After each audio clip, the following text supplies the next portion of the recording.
Olá, pessoal. Hoje eu quero conversar com vocês sobre um assunto que eu acho muito interessante. Nós vamos falar sobre patrimônio cultural, mas especificamente eu queria que vocês pensassem o seguinte: o que um objeto, um personagem e um lugar, como é que essas três situações, essas três coisas, né? O objeto, o personagem e um lugar, poderiam estar tão intimamente ligados que até hoje, né, vou contar para vocês uma história que aconteceu há 300 anos, né, que até hoje ela consiste de uma referência patrimonial, né, da cultura, podemos dizer assim, do Ocidente, né, isso aconteceu na França.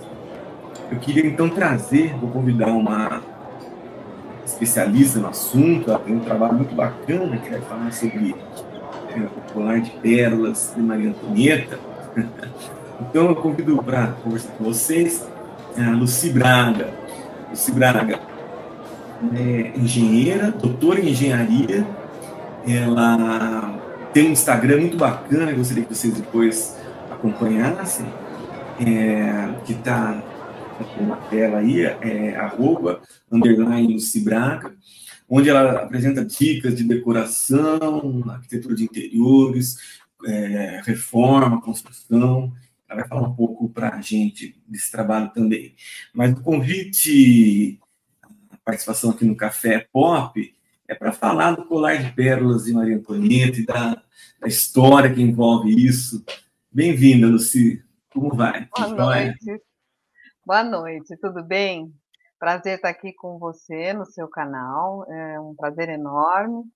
E eu estou muito contente de ter sido chamada para conversar exatamente desse assunto.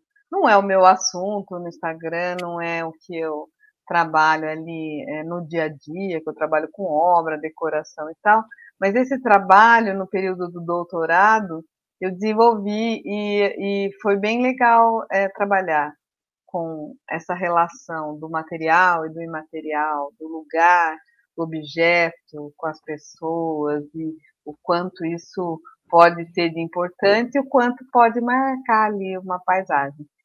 Na realidade, não é um colar de pérolas, é um colar de diamantes. Mas vamos falar dele aí. Lucy, você mencionou o seu doutorado e você é doutora em engenharia na área de recursos hídricos, energéticos e ambientais. Tem uma tese, depois a gente pode falar um pouco dela também, uma tese, em outra oportunidade a gente fala com mais detalhes, né? Você trabalha com a ideia de planejamento territorial através dos parques fluviais, né? E aí, só para contextualizar o pessoal que está nos assistindo, entre outros conceitos de planejamento, nós temos vários aí, trabalhamos com paisagem cultural, trabalhamos com os event places, e também a gente busca muito entender o significado que cada lugar possui. E esse significado, muitas vezes, está, vamos dizer assim, ele é construído em função de elementos culturais, né? Daí a ideia do patrimônio cultural. Então, quando a gente fala de um objeto, um colar de diamantes, no caso, né? Um colar de pérolas, eu uso esse termo colar de pérolas para descrever as pérolas que são as sedes das fazendas cafeiras aqui da região de Campinas. Eu digo que as fazendas de café aqui de Campinas compõem o colar de pérolas da Princesa do Oeste, que é a alcunha da cidade de Campinas, né? Mas, no caso da Maria Antonieta, que é uma personagem ilustre, né? A gente pode falar sobre essa, né, a importância dessa personagem, dessa pessoa, né? Essa personalidade. O colar de diamantes, que até hoje está exposto, você poderia dizer isso para a gente, a relação do colar da personagem e do lugar, né? No caso, Palácio de Versalhes, e os leões contra o colar. E falar um pouco também sobre como você desenvolve esse trabalho no contexto do doutorado, puxando esses conceitos de paisagem cultural, event places, os significados de cada lugar, patrimônio, a paisagem. Deve falar isso para a gente? Então, e assim, tudo começou na gente relacionar mesmo o material com o imaterial, né? O objeto com o lugar. E a ideia de trazer esse colar de diamantes, eu concordo com você, que são pérolas, né? Pérolas de eventos, né? Que ocorre ali no lugar. A ideia de trazer esse colar de diamantes como foco para o estudo dos event places que você citou aí, né? O evento e o lugar, a importância de são eventos únicos, né? Que um dá para o outro, assim. Então, eu tive a ideia de trazer naquele período a história do colar de diamantes da Maria Antonieta, que muitos conhecem, tem filme a respeito, porque para mim ficou muito curioso como um colar causou tanto estardalhaço num palácio, né, num período, um dos palácios mais importantes do período, né, que era o Luís Por XVI, a mais Maria Antonieta, precioso que né? seja a joia, né, por mais preciosa Pois é, a beleza, o design, né, do colar, mas é apenas um colar, quer dizer, tem tantas joias maravilhosas por aí, mas essa foi personagem, né? Foi. principal ali de um evento. Na realidade, não sei se eu posso contar um pouco já, ou você Nada, quer. ideia. Então, a ideia do colar foi o seguinte, eu até vou olhar aqui o nome das pessoas, porque é difícil lembrar todas, né? A Madame Lamotte Lavoie, isso, eu vim olhar aqui para colar aqui para você. A Madame Lamotte Lavoie, muita especulação, sabe? Alguns dizem que a Madame du Barry era amiga, que foi a amante do pai, do marido da Maria Antonieta, né? Que a Maria Antonieta nunca gostou e que Assim, era amiga da Madame. Pode só falar. para contextualizar o pessoal que está nos assistindo, desculpa, é, isso acontece em que época, mais ou menos? 1780, 85, por aí? 83, eu acho, se eu não me engano, é 1783, não tenho bem certeza. Final, portanto, do século XVIII. Desculpa, 1785. 1785. Então, contextualizando, pessoal, que está aqui no canal da Arquitetura do Café, o café entrou no Brasil em 1727. Significa que nessa ocasião, em 1785, o café entrou no Brasil pelo Pará, né? A gente já contou essa história em outras ocasiões, mas ele levou quase o século XVIII inteiro para chegar no Rio de Janeiro. Nessa ocasião, as primeiras plantações de café no Rio de Janeiro estavam acontecendo. Porém, na Europa já se consumia bastante café. Provavelmente, na corte de Maria Antonieta também se apreciava um bom café. Só para a gente amarrar a conversa, né? Então, 1785, né? O café vamos dizer, já era um produto apreciado pela corte Já estava a francesa. plenos pulmões, né? Enquanto o café entrava aí no Brasil, enquanto isso, em Versalhes, a coisa estava pegando lá. Então na corte havia muita, eu não sou historiadora, gente, mas eu estou contando mais ou menos do estudo da época, tudo, né? Havia muito tititi e tudo mais. E essa Madame de Lavoie, ela sabia que o cardeal de Rouen, ele tinha uma paixão pela Maria Antonieta. E a Maria Antonieta não dava muita bola para isso, não. E aí ela bolou, com a ajuda de outras pessoas, a ideia de convencer ali o cardeal que que a Maria Antonieta estava precisando de um dinheiro. Então, ela contratou uma pessoa para se fingir de Maria Antonieta, uma pessoa que tinha mais ou menos um biotipo da Maria Antonieta, e foi conversar com o cardeal de Rouen, dizendo que ela estava precisando de dinheiro e tudo, e era um valor pequeno, tá? Ela pediu para esse cardeal e esse cardeal emprestou o dinheiro.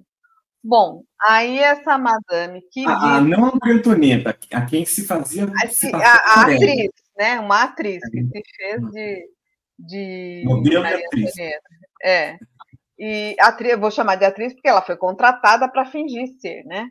E daí a madame que contratou, que queria, vou chamar de dar o golpe, né?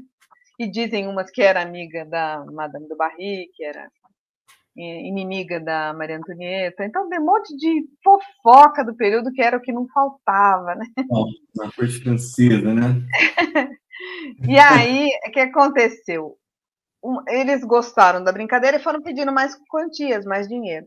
Até que chegaram nesse pedido para pedir para o cardeal encomendar para o joalheiro Bauman e um outro joalheiro, que agora me foge o nome, para confeccionar um colar de diamantes, porque ela, a suposta Maria Antonieta, que ela não tinha coragem de pedir para o rei, não sei o quê, e ela queria, então encomenda lá, depois eu dou um jeito do rei pagar. Armadilha ali, né? Armaram um gore. Ou seja, o cardeal vai até o joalheiro, encomenda, diz que é para Maria Antonieta, o joalheiro topa fazer, faz o colar maravilhoso, não sei o quê, depois entrega para a suposta Maria Antonieta, e aí o que acontece? A Madame de Lavoie lá, que é ela que contratou, pega o colar, leva para a Inglaterra e vende muito bem. Então, peraí, a Madame de Lavoie é a inimiga da Maria Antonieta. Ela era da nobreza. Na realidade, Madame de Ela contrata uma atriz, uma pessoa do... O nome dela é Madame de Lamotte Valois. Tá? Madame de Lamotte Valois. Certo? Ela era da corte francesa. Ela, vamos dizer assim, tinha status de nobreza. Ela era nobre. Sim, ela contrata uma atriz que não é nobre para se fazer passar por Maria Antonieta. Isso. E essa atriz, vamos dizer assim, ela passa a conversa no cardeal, sei lá, joga talvez um charme para cima dele, não sei, e convence o cardeal a comprar para ela, a suposta Maria Antonieta, o colar. Sim, ela é uma condessa, até a Valois, ela é uma condessa, e junto não, com mas a atriz não, outro... né? A atriz faz isso, não é isso? É uma atriz. E a atriz entrega para essa condessa. Isso.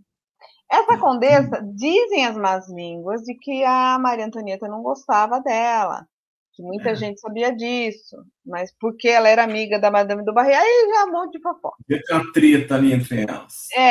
Assim, Maria Antonieta, acho que era uma condessa que a Maria Antonieta devia não ter muita amizade, eu não sei como funcionava, né? Quem é que sabe? Então, então, bom, essa condessa vai para a Inglaterra e vende o colar. Mas tem um monte de gente envolvida na história, né? Sim. Aí, quando os joalheiros vão para o palácio cobrar, viu? Agora eu quero, né, meu serviço. Vou cobrar o colar para o rei, né? Chega lá a cobrança para o rei. Aí o crime é descoberto, né?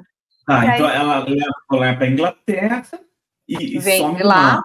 Mas aí os caras que fizeram ali o colar, né? Joalheiros. Os joalheiros, falaram, pô, cadê minha grana? Foram cobrar a verdadeira Maria Antonieta. E chegando lá, Maria Antonieta, que colar? Não tem o colar.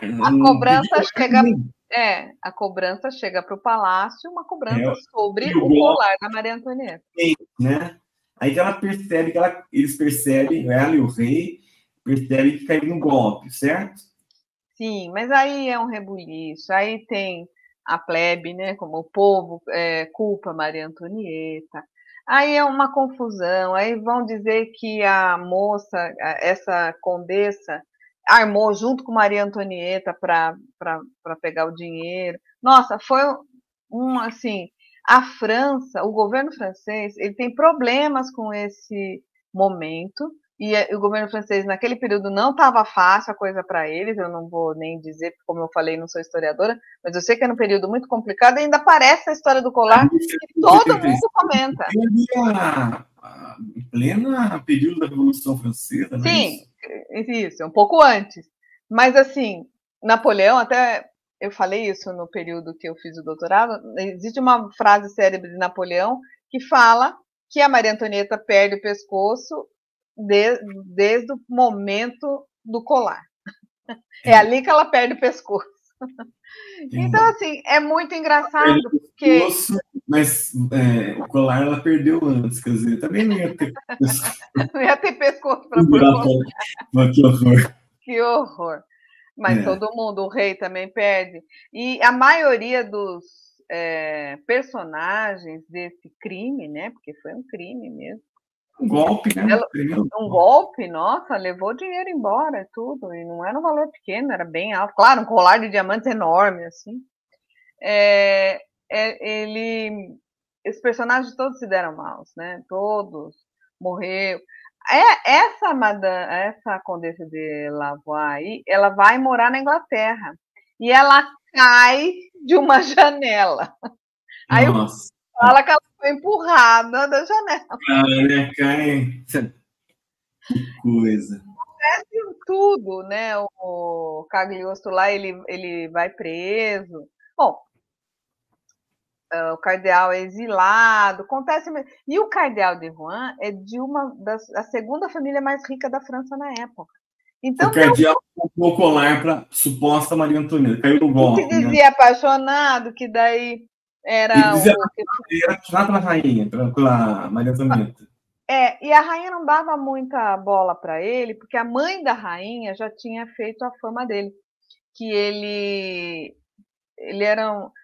eu vou falar com as minhas palavras, na época devia ser outra, é claro, né? Que ele era muito gastão e tudo. Então, ela não queria dar nenhum privilégio para esse cardeal ali no período, né? Que ela era rainha. Então, olha, eu sei que era muita gente, pelo que eu entendo, pouco que eu entendo da história da França, era muita fofoca e muita gente contra Maria Antonieta, contra o rei, contra tudo. Então, tudo virava uma outra história. Tudo virava uma outra história, né? Período difícil. Mas aí, agora amarrando a história, o colar, a personagem e o lugar, né? Ele morava no Palácio de Versalhes, né? Que é maravilhoso. Quanto de fofoca tinha naquele jardim. E até hoje, vamos dizer, essa história guardada das proporções, né? Não se sabe de fato o que foi exatamente como foi, porque tinha, como você falou, versões dúbias da história, né? Sim, mas acabou que o colar de diamantes de Maria Antonieta está exposto. Onde ele está exposto hoje? É no Museu de Londres. Eu não tenho certeza, quase certeza que é no Museu de Londres. E, de fato... tem uma cópia num museu na França, numa cidade menor, também não vou lembrar, mas tem uma cópia. Uma cópia do design, não, talvez não com os diamantes todos, né, sei lá. Londres nunca quis perder, porque afinal ele pagou o colar. Ele realmente pagou para a Condessa, né? O museu, então, a madame que deu o golpe levou para a Inglaterra e vendeu lá, né? Vendeu para os nobres em Londres. Para quem exatamente ela vendeu, eu não sei. Mas seja lá quem for, pagou. Pagou, então é propriedade deles lá, né? Até hoje. Você sabe que aqui no canal a gente tem um dos vídeos, eu até conto, depois eu até posso indicar para o pessoal assistir, também a Maria Antonieta aparece como uma personagem importante. Ela, é claro, aquelas famosas histórias do café, né, que eu trago no vídeo, mas que o café está sempre como um coadjuvante ou como um pano de fundo de uma história mais... Mas da Maria Antonieta, a origem dela é austríaca, né? Ela é austríaca e vai para a França e se casa com o rei Luís XIV, é isso? Luís XIV? Salvo engano, acho que é isso. E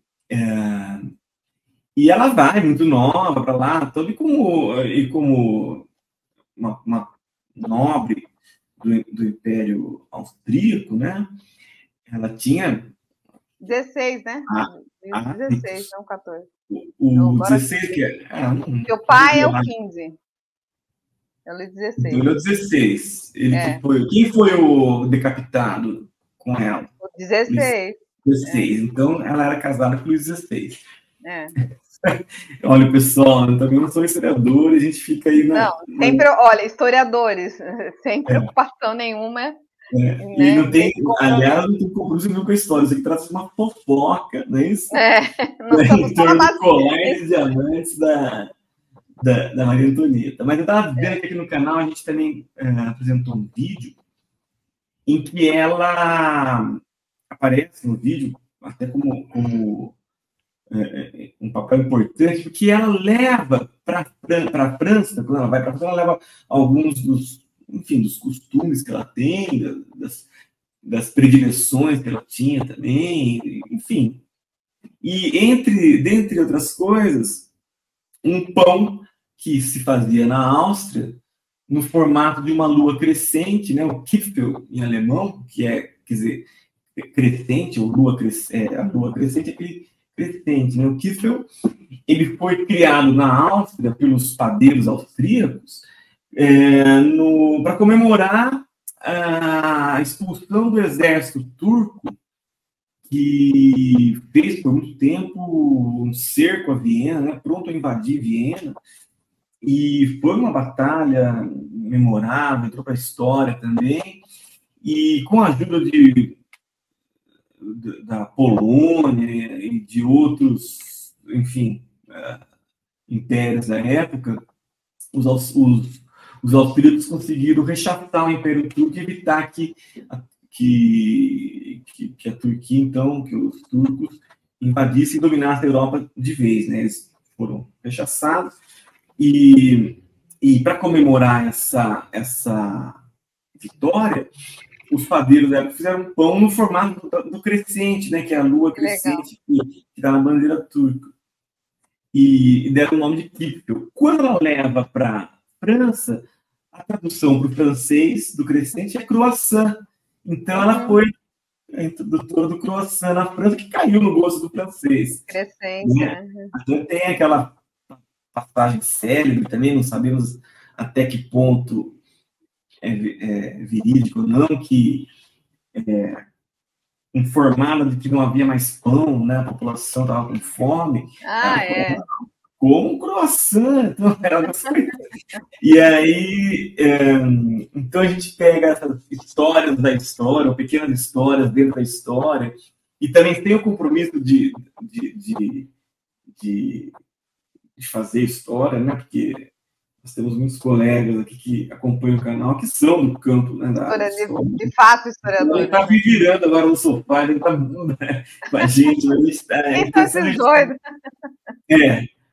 Bom, pessoal, eu encontrei no Wikipédia uma informação diferente. Essa frase não teria sido, embora tenha sido atribuída a Maria Antonieta, ela não teria sido dita por ela. Vejam o que eu encontrei. A famosa frase que comam brioche, né, seria uma frase supostamente dita por uma grande princesa ao saber que os camponeses não tinham pão. E como o brioche é um pão luxuoso, enriquecido com manteiga e ovos, a citação refletiria o desrespeito da princesa em relação aos camponeses. Ou pelo menos, né, uma completa falta de entendimento de que a ausência de alimentos básicos, como o pão, era devida à pobreza e não à falta de abastecimento desse item específico. Embora comumente atribuída à rainha de França, Maria Antonieta, não existem registros confiáveis de que essa frase tenha sido dita por ela. Ela aparece pela primeira vez na obra Confissões, autobiografia de Jean-Jacques Rousseau, cujos 6 primeiros livros, embora publicados em 1782, foram escritos em 1765, quando Maria Antonieta tinha apenas 9 anos de idade. O uso dessa frase por Rousseau refere-se a um episódio em que ele tinha desejo de ter pão para comprar um pouco de vinho. No entanto, tendo a sensação de que estaria vestido de forma demasiadamente elegante para ir a uma padaria ordinária, ele recordava as palavras de uma grande princesa, como ele escreveu no livro 6. Aspas. Finalmente eu me lembrei do expediente de uma grande princesa a quem foi dito que os camponeses não tinham pão e que respondeu que comam brioche. Né? Então, é isso. Tá aí a polêmica. A Maria Antonieta essa frase acabou sendo atribuída a ela, mas há uma certa divergência em relação à autoria de uma frase tão infeliz como essa. Mas olha, essa família austríaca tem uma história longa com café, né? Porque Leopoldina também mandou vários pés de café para Viena. É toda a mesma família. A nossa Imperatriz Leopoldina é prima da Maria Antonieta, não é isso? Não, ela é sobrinha. Ela é sobrinha. É porque acho que é um século depois, né? Sei lá. Ela é sobrinha. Ela é sobrinha. Isso. E a Imperatriz Leopoldina tem um papel importantíssimo aqui na época da independência. Café, né? Você falou que ela manda para... Manda. Eu estive lá e... Plantas, várias plantas tropicais, não é isso? Várias plantas, mas eu lembro do pé de café. Que um amigo meu lá veio e falou: venha ver o pé de café aqui que a Leopoldina mandou para representar seu país, não sei o quê. Provavelmente não era o mesmo pé, ia ser algum descendente daqui do pé de café original. Sei lá, eu lembro direitinho do pé de café. Mas tinha muitas plantas maravilhosas, brasileiras e tudo. E fica bem ao lado, assim, do Chobrum, né? O Chobrum fica aqui. Bem ao lado tem uma estufa. E é uma estufa praticamente brasileira, assim. Pelo menos era quando eu fui, né? Não, tem viajantes, né? Europeus, tanto franceses, alemães, certamente também do Império Austríaco, que andaram pelo Brasil na época da colônia e depois, até o século XIX, tinha bastante também. E então tem muita relação aí que a gente pode fazer nesse período. Mas voltando aí para Maria Antonieta, os cafés na França já rolava solto, né? Já tinha vários cafés. Ele entra na Europa um século antes desse período. A história do colar foi em 1785, certo? Isso. O café entra na Europa por volta de 1627, quer dizer, 150 anos. Quer dizer, o café já se consumia. Não, mas eu falo café de cafés mesmo, como a gente vai para Paris e hoje vê café. O lugar do bate-papo, né? Por exemplo, né? As cafeterias, as grandes cafeterias. Cafeteria. Inclusive em Viena também, né? A gente mencionou a criação do croissant. Nessa mesma ocasião, voltando um pouquinho da história, vamos para Viena de novo. Quando eles rechaçam o Império Turco, que os padeiros criam o kippel, né? Que é o croissant, tinha lá um frade italiano que deu de misturar o café com chocolate e criou uma bebida também que, aliás, combina muito com o croissant e até hoje é muito apreciada por todos, né, que gostam do cappuccino. O famoso cappuccino.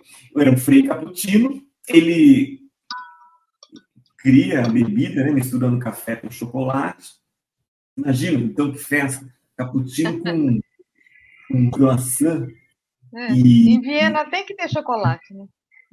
Em Viena tem também a história. Nessa ocasião, já que você está falando tanto de causos, né? Quando o exército, porque as guerras naquele período demoravam meses, o exército ficava cercando as cidades eram muradas, sabe aquela questão? E não era que nem hoje, guerra praticamente virtual, né? Os aviões apertam o drone, nem avião, nem tripulado, né? Um drone vai lá e bombardeia. Então, o exército ficava meses, às vezes, para enfraquecer aquela cidade que seria, entre aspas, conquistada, né? Evitando que entrasse mantimento, saísse, as pessoas não podiam sair. Enfim, quando há a batalha e o exército turco é rechaçado, eles deixam para trás os mantimentos, um monte de coisa. Imagina, e a Turquia já conhecia o café há muito tempo, já consumia o café há muito tempo. café vem da Península Arábica, né? Moca, Meca, aquela região sobe em direção à Síria, né? Capital da Síria, Damasco, Egito, chega a Constantinopla, então, hoje Istambul, né? E capital da Turquia. Então, os turcos já consumiam café há muito tempo. E quando o exército abandona as suas posições, deixa mantimento, roupa, enfim, carregava o que podia carregar e deixava para trás o que não podia. E ficou, entre outras coisas, muito café que os guerreiros consumiam. E esse café foi, naturalmente, incorporado ali pelo pessoal de Viena, e surgiu ali a primeira cafeteria nessa ocasião de Viena. E hoje Viena tem uns cafés tão famosos, assim como Paris também, né? Podemos dia, você que mexe com arquitetura de interiores, eu sei que você tem trabalhos muito interessantes nessa área, a gente podia falar da ambiência das cafeterias, né? Esse é um negócio sim. É um negócio interessante, e hoje em dia está ficando cada vez mais sofisticado. Aquele que vai montar uma cafeteria pensar que vai pôr só a geladeira, não sei o que, a máquina de café, acabou a mesinha para servir. Não é bem assim. Você tem que criar um contexto, um tema, uma ambiência mesmo. Tem que trabalhar com cores, e depende muito da proposta de café que você vai lançar. Café que eu falo, não só o café na xícara, né? O sabor, né? Não é isso para além, isso é para os entendedores. Mas a proposta, que tipo de cafeteria? É uma cafeteria mais feminina, uma cafeteria mais cult, uma cafeteria mais com cara de jazz, sabe? Sempre tem uma proposta subliminar ali na cafeteria que é de acordo com o bairro, com o local e tudo mais.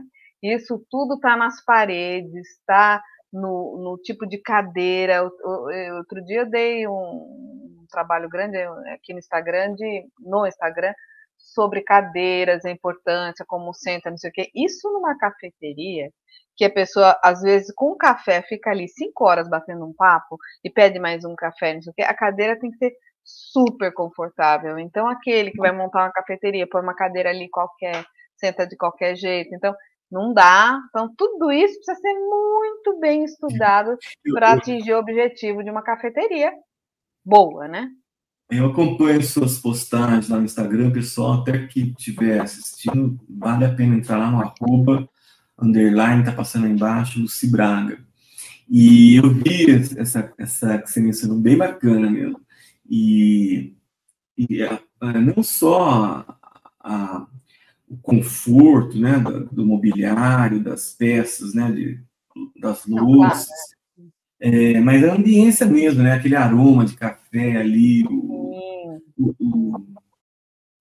a sonoridade, né, das xícaras tilintando ali. Isso. São Paulo tem muitas cafeterias assim, né, que fazem aquele barulhinho do café batendo no pires e tal. Buenos Aires tem muitas cafeterias assim que tem esse som, né? Então, assim, a gente, se fechar o olho, já está imaginando ali o som do café sendo tirado e tudo. Tudo isso faz parte do, como a gente começou aqui hoje, do objeto e o lugar. O quanto o objeto influencia o lugar. Aquele o objeto ou conjunto de objetos, né? O lugar e vamos dizer, a forma ambiência e o personagem, né? No caso, falamos de um personagem, de personagens históricos, de uma passagem histórica, repleta, inclusive, de histórias, assim, e histórias, né? Com H e com E, histórias e história. E o limite entre a veracidade e o que vira ali, né? Às vezes nem é interessante, né? Às vezes a fofoca ali proporciona alguma coisa que até vai deixar a cafeteria mais interessante, sei lá. Então, e trazendo para o ambiente das cafeterias, justamente os objetos, né? Como eu falei, mobiliário, as louças, né? A ambiência, o lugar, a sonoridade, o aroma, aquele café que você... Hoje está acontecendo muito isso, as cafeterias se especializam, elas trazem o café de determinados produtores, né? De fazendas que produzem café de qualidade e em pequena quantidade, não é aquele café que você compra, né, em escala comercial, são cafés muito de uma qualidade muito...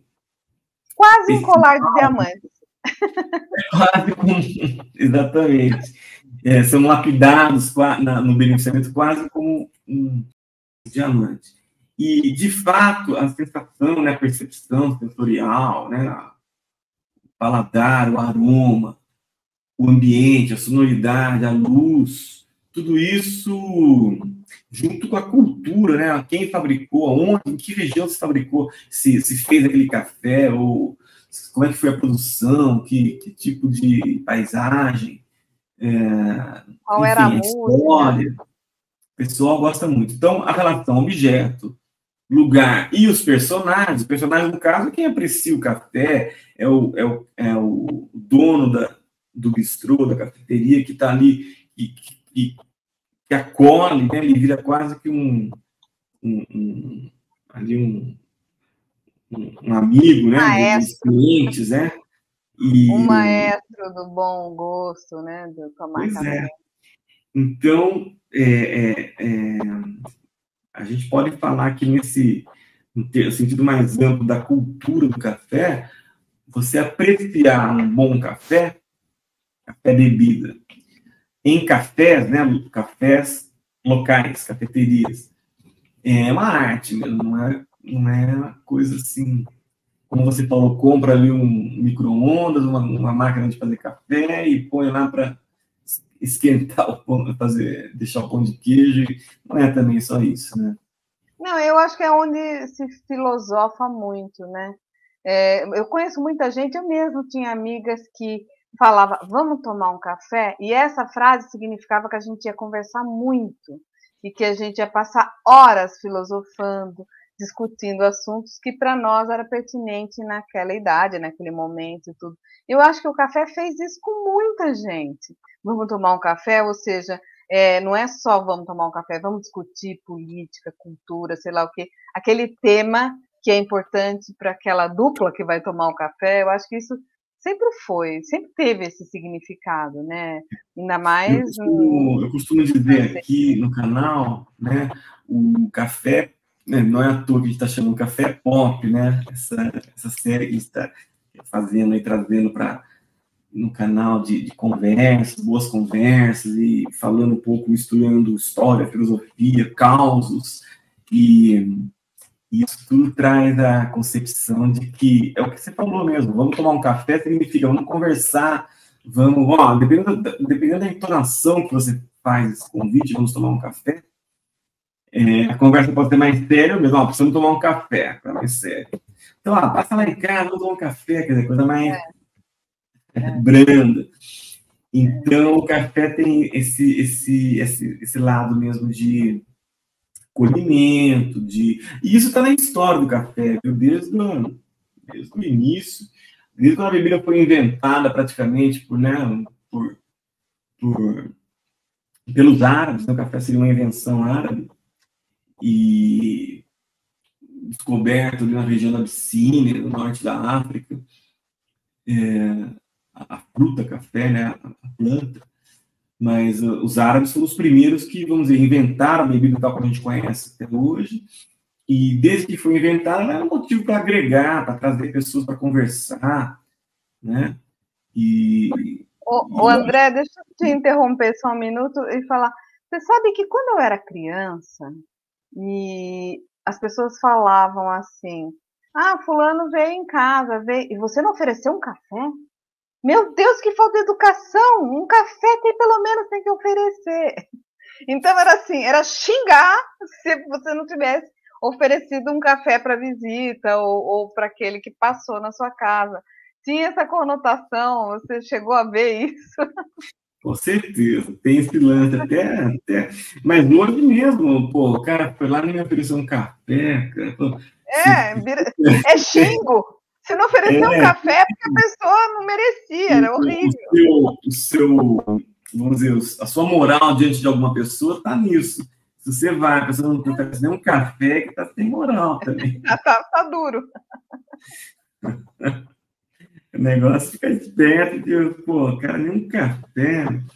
E isso é bonito na cultura do café, né?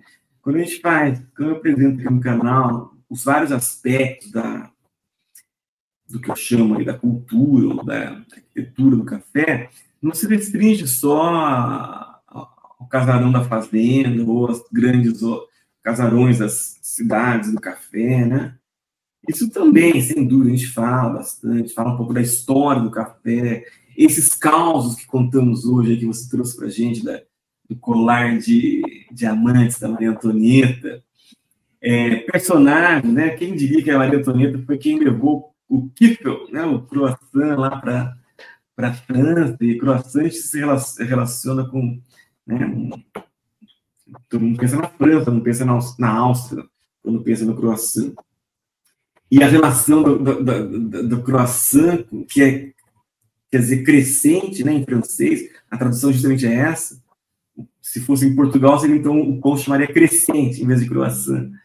E tem a ver com a lua crescente, que está na bandeira dos truques, toda aquela história do cerco a Viena. Na mesma época, a criação ou a invenção do cappuccino, tão gostoso, tomar um cappuccino, né? Café com chocolate. Então, aqui no canal a gente fala muito disso aí. Como conversamos um pouco depois, reforço o convite para a gente conversar mais a fundo sobre a questão da ambiência das cafeterias. Então, fala de ambiência, fala de grandes cidades, né? Hoje a gente fala da terceira e até da quarta onda das cafeterias, né? Aliás, eu não sei se eu dou essa ideia, mas eu vou dar de graça aqui no seu canal. Aí você faz uma... Eu acho que o pessoal que cria cafeteria, faz cafeteria, estão perdendo a oportunidade dessa ideia que eu vou dar. Mas eu não sei, talvez exista em outro lugar aí, mas eu nunca vi. Eu acho que tinha que ter uma cafeteria, porque tem muita gente que não sabe, mas devia ter uma cafeteria que ensina uma maneira de brincar, né? A pessoa a tomar café sem açúcar. Então, assim, o slogan podia ser assim: se você não consegue tomar café sem açúcar, vem aqui aprender a tomar café sem açúcar. Olha, eu vou te falar agora como um bom cafezeiro que eu sou, e quem toma café com açúcar, na verdade, não toma café. Então, eu também acho. As cafeterias, essas que eu mencionei, em que fazem parte da chamada terceira onda, né, onde a pessoa vai para apreciar não só aquela sensação, não só o sabor da bebida café, mas a cultura do café como um todo, os vários modos de preparo, aonde, enfim, que tipo de café que vende, que fazenda e como é produzido, toda a questão. Está acontecendo com o café como acontece com o vinho já há muitos anos. Quem aprecia um bom vinho aprecia toda a cultura em torno daquela produção, né? Tipo de uva, região, safra, o ano que foi um ano mais chuvoso, dá um tipo de safra, um ano menos chuvoso, muda também enfim, percepção sensorial, e às vezes na mesma fazenda, uma safra em determinado ano, como eu falei agora, um ano que foi muito chuvoso, pode resultar num café não tão...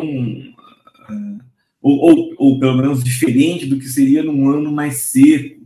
Às vezes na mesma fazenda, no mesmo cafezal, há diferenças, né? Então tem isso de tomar café com açúcar, olha... Não é café, já estou falando desde já.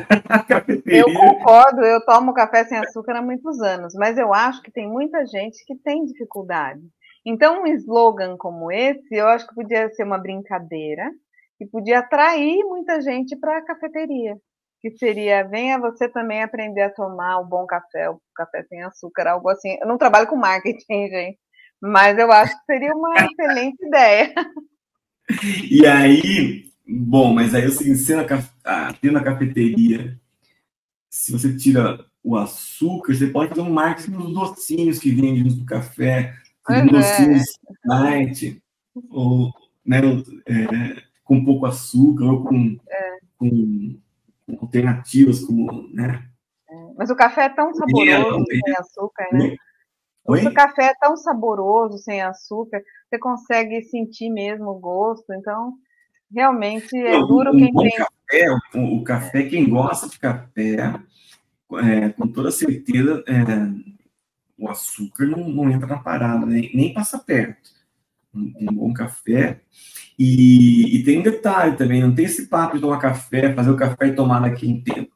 Tem que ser feito na hora, né?